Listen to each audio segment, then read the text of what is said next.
ఈరోజు ఛత్రపతి శివాజీ జయంతి సందర్భంగా నిజామాబాద్లో ర్యాలీలో నేను పాల్గొన్నాను.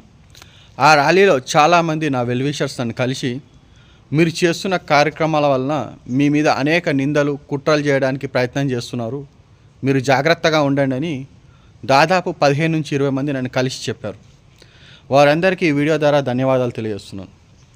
నాటి కాలం నుంచి మన ధర్మం గురించి మాట్లాడిన వారిపైన నిందలు వేయడం ఈ సమాజానికి అలవాటే.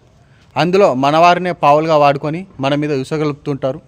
వారు కూడా బుద్ధి తక్కువై మన పైన కుట్రలు చేయడం, నిందలు వేయడానికి ముందుకు వస్తుంటారు. అది నాకు తెలిసింది. ఈ నిందల్ని, ఈ కుట్రల్ని ఎదుర్కొనే శక్తి ఆ భగవంతుని నియమని కోరుకోవడం తప్పించి నేను చేసేది, చేయగలిగింది ఏమీ లేదు. అలాగే ఎలాగో వాళ్ళు కుట్రలు చేయాలని నిర్ణయించుకున్నారు కాములంగా, ఇంకొక రహస్యాన్ని కూడా ఈ వీడియో ద్వారా ప్రజలకు తెలియజేస్తాను. దాదాపుగా 1929 సంవత్సరం నుంచి నేటి వరకు మన తెలంగాణ ప్రాంతంలో 1600 పైన గుళ్ళు నేలమట్టమైపోయి నామరూపం లేకుండా అందరూ కలిసి చేశారు. అయితే అందులో భాగంగా మన దేవాలయాలకు సంబంధించి దాదాపు 3,50,000 ఎకరాల నుంచి 4 లక్షల ఎకరాల వ్యవసాయ భూమిని కూడా రికార్డులు తారుమారు చేసి కబ్జాలు చేశారు. అందులో భాగంగా చాలా మటుకు రాజకీయ నాయకులు, రియల్ ఎస్టేట్ వ్యాపారులు చేతులు కలిపి ఈ వ్యవహారాన్ని నడిపారు.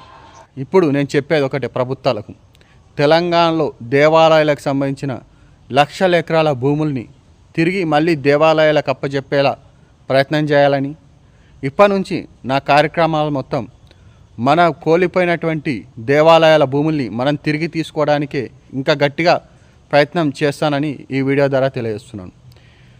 కుట్రలు, నిందలు అనేది సర్వసాధారణమైన విషయం. దాన్ని ఎదుర్కొనే శక్తి ఆ భగవంతుని ఇవ్వమని కోరుతున్నాను. అంతేకాకుండా ఏదైనా మంచి కార్యక్రమం చేసేటప్పుడు మనకేం కాదు అనే ధైర్యం అని ఉండాలి. ఏదైనా అయితే ఎదుర్కొంటలే అన్న నమ్మకం అన్న ఉండాలి. అన్నిటికీ ఆ భగవంతుడు ఉన్నాడులే అనే ఆలోచన అని ఉండాలి. నేను అన్నిటికీ భగవంతుడి మీద భారం వేసి ముందుకెళ్తున్న వ్యక్తిని. ఇకపైన మనం ఇన్నొద్దులు కోల్పోయిన 1600 గుడుల ఆనవాళ్ళను బయటకు తీయడం, అలాగే దేవాలయాలకు సంబంధించిన కొన్ని లక్షల ఎకరాల వ్యవసాయ భూమిని మళ్ళీ దేవాలయాలకు తీసుకురావడమే నా మొదటి కర్తవ్యంగా నేను ముందుకు కొనసాగుతాను. జై శ్రీరామ్.